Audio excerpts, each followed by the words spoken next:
जाति विहीन समाज। उन दिनों बिहार में जातिगत भेदभाव का बंधन और अधिक मजबूत था, अपनी चरम सीमा पर था। तथाकथित अछूतों के मन में हीन मान्यता की भावना इतनी गहराई तक थोपी गई थी कि वे समाज के तथाकथित उच्च वर्ग के निकट जाने की हिम्मत भी नहीं करते थे, उन्हें छूने में भी डरते थे। उनका अवदमन इस हद तक था कि उन्हें चप्पल जूते पहनने का भी अधिकार नहीं था। तीव्र गर्मी के मौसम में भी वे लोग नंगे पैर चलने फिरने के लिए मजबूर थे। एक मान्यता यह भी थी कि यदि वे मंदिर में गए तो देवता अपवित्र हो जाएंगे, इसीलिए उनका मंदिर प्रवेश वर्जित था।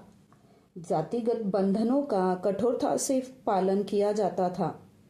जो भी उसका विरोध करे तो समाज उसे कदापि बर्दाश्त नहीं करता था। जमालपुर जैसे छोटे से शहर में तो यह बंधन सर्वाधिक था, किंतु प्रभात रंजन बचपन से इस तरह के भेदभाव को नहीं मानते थे। उनका एक सहपाठी तथाकथित अछूत जाति का था। प्रभात ने उसे अपने घर आमंत्रित किया। जब वह आया तो उसे अपने कमरे में ले गए, अपने बिस्तर पर बैठाया और कुछ देर तक उससे बातचीत करते रहे।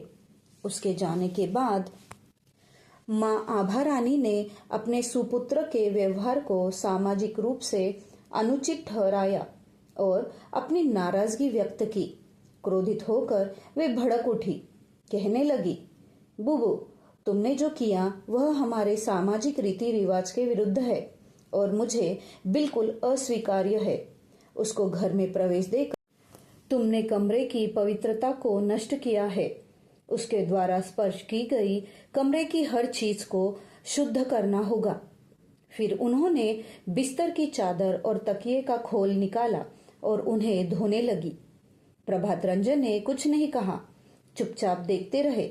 फिर उन्होंने गद्दा और तकिया उठाया और उन्हें पानी में डुबो दिया।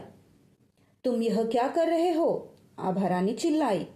जब उसके स्पर्श से हर चीज अपवित्र हो गई है तो यह चीजें भी अपवित्र हो चुकी है, इसीलिए मैं इन्हें भी धो रहा हूं। प्रभात रंजन ने सादगी से जवाब दिया, यह आवश्यक नहीं है, केवल तकिए का खोल और चादर ही अपवित्र हुए हैं। आभा रानी ने कहा, बाकी चीजें केवल गंगा जल छिड़क कर शुद्ध कर लेंगे। नहीं, यह सही नहीं हो सकता, प्रभात रंजन ने दृढ़ता से जवाब दिया। यदि तुम कहती हो कि चादर और तकिए का खोल अपवित्र हो गया है तो फिर सब कुछ अपवित्र हो गया है। उसने मुझे भी छुआ है तो क्या मैं भी अपवित्र नहीं हो गया? मैं कैसे शुद्ध होऊंगा? और गंगा जल की बात क्या है? उसमें बहुत सारी अशुद्धता रहती है। जिन्हें आप अछूत कहती है वे लोग भी उस नदी में रोज नहाते हैं। जो सब्जियां और अनाज हम खाते हैं उन्हें ये अछूत खेत या बाजार में रोज छूते हैं। और जिन सिक्कों का हम उपयोग करते हैं निस्संदेह उन्हें भी अछूतों ने कभी न कभी छुआ ही होगा। क्या वे सभी अपवित्र नहीं हैं? माँ, जब उनकी सेवाएं लेना अनिवार्य होता है तो तुम छुआछूत की बात क्यों नहीं सोचती? क्या यह दोहरा मापदंड नहीं है? मेरे लिए कोई भी अछूत नहीं है क्योंकि सभी भगवान की संतान है। भगवान की संतानों को हम अछूत कैसे मान सकते हैं? आभा रानी के पास अपने बुबू के अकाट्य तर्कों का कोई उत्तर नहीं था। झुंझलाकर उन्होंने कहा, बुबू, इस संसार में ऐसा कोई नहीं है जो तुझे समझा सके। ऐसे ही एक और अवसर पर प्रभात रंजन अपने घर के सामने के बरामदे में बैठे हुए थे। तथाकथित अछूत जाति का एक व्यक्ति उधर से जा रहा था। वहां रुककर उसने प्रभात रंजन से किसी व्यक्ति के घर का पता पूछा। उन्होंने देखा कि वह व्यक्ति एक टांग पर खड़ा हुआ था।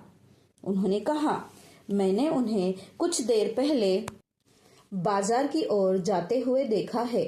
कृपया यहाँ आकर बैठ जाए। आप यदि चाहे तो यहाँ बैठकर उनकी प्रतीक्षा कर सकते हैं। लेकिन आप एक पैर पर क्यों खड़े हैं? खोका बाबू, मैं वहां नहीं बैठ सकता, उस व्यक्ति ने कहा।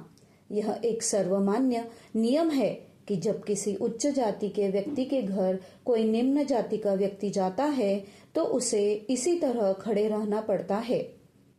प्रभात रंजन ने उससे कई बार अपने पास बैठने का अनुरोध किया, लेकिन उसमें इतना साहस नहीं था कि वह समाज की सदियों से चली आ रही दमनकारी परंपराओं का विरोध कर सके।